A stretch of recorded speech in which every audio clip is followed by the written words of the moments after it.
In mining and metals, when a machine goes down unexpectedly, the cost isn't just the repair, it's the rush parts, the scrambled schedules, and the collateral damage that piles up while you're figuring out what happened. So we have a loss of productivity, rushed spare parts, downtime for repairs is longer than it actually should be.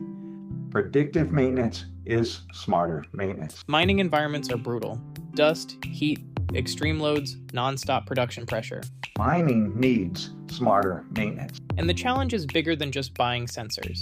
But making maintenance smarter is really a bigger challenge. It's a people, a process, and a technology problem. The answer is catching problems early, before operations ever notices anything wrong.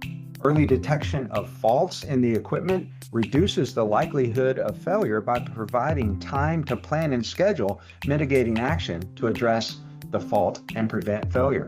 Here's a real example. A steel producer added vibration sensors to a new hydraulic system and found 3 separate problems during commissioning, all fixed before they ever disrupted production. They were able to shift the load to some of the other motors while they tightened down that particular one, solve the problem before it became a larger, more costly problem. The idea is that we use these high-frequency, sound-oriented sensors such as vibration electrical signature analysis to capture the data early, to detect it, to be able to plan and schedule mitigating actions to prevent the failure from actually bringing the equipment down, that forced outage, that unplanned downtime.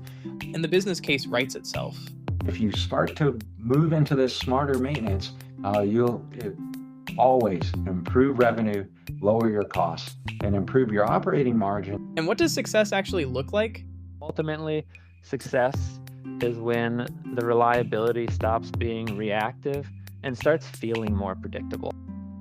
That shift from reactive to predictable is what smarter maintenance is all about, and it starts with the right monitoring systems in place.